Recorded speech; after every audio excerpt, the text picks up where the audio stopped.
students, myself Mayur Pasha, and today in this session we will continue with the chapter that is wastewater storage.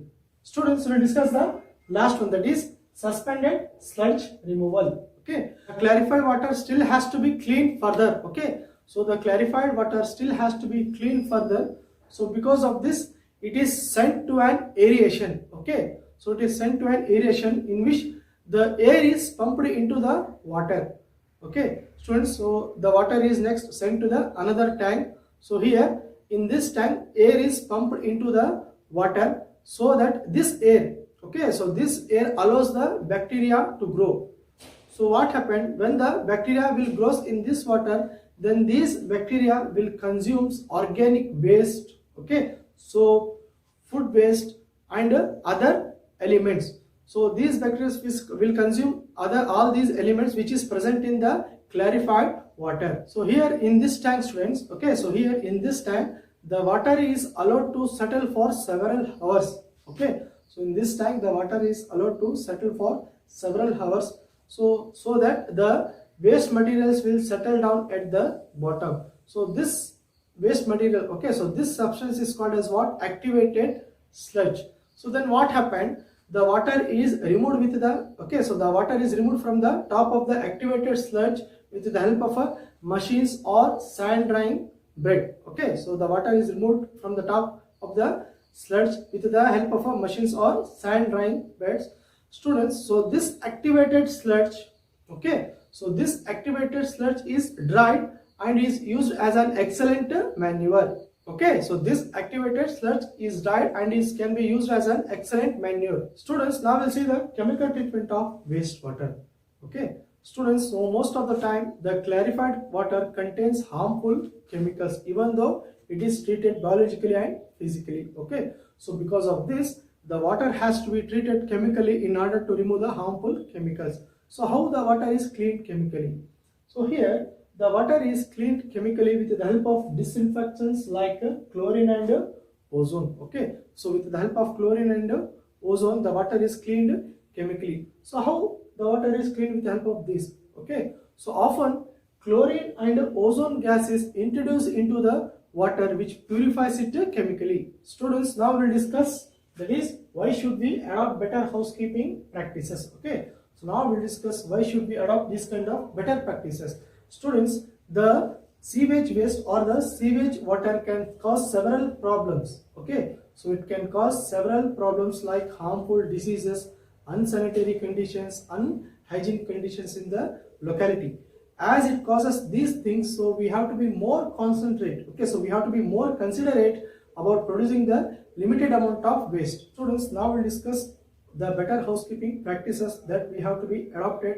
Okay, so in producing the limited amount of waste. Students, here we should not throw the substances like oil, fats in the drains as it hardens and block the drains. So we should throw them in the dustbin. Moreover, so these kind of things, that is oil and fats, is very difficult to separate from the water, and we should not throw the chemicals like pesticides, insecticides and tablets, okay, so in the drain. Okay, so we should not throw all these things in the drain, as these things, okay, so these chemicals may kill the microbes which is present in the water, and these microbes which is helpful in the purification of water. Okay, so as these microbes which is helpful in the purification of water, if we throw the chemicals like insecticides, pesticides and tablets, so these chemicals can kill those microbes. Okay, students, we should not throw the things in the drain that can block the drain. Okay, so we should not throw the things like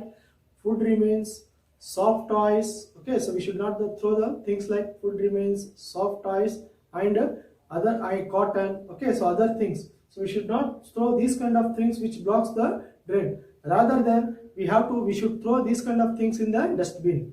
Students, now we shall discuss about the sanitation and disease. Okay, so poor sanitation and contaminated drinking water can cause large number of disease. Still also, most of the people in our country doesn't have any sewage facility. Okay, so now also a large fraction of people defects in the open places like river beds, railway tracks and sometimes in the water directly. Okay, students, so this untreated human excreta is a health hazard. Okay, So this untreated human excreta is a health hazard. So it can cause soil pollution as well as water pollution. Okay, so it can cause even groundwater pollution also, and this gives rise to so waterborne diseases. So this water pollution, this untreated human excreta, as it is a health hazardous, it can cause water pollution and even groundwater pollution also. Okay, so and even soil pollution. Next, this contaminated drinking water can give rise to large number of problems like cholera, polio, hepatitis, and dysentery. Students, now let us discuss the alternative arrangement for sewage. Okay, as a solution for the alternative arrangement for sewage, on-site sewage disposals have been used. Okay, so nowadays on-site sewage disposals have been used.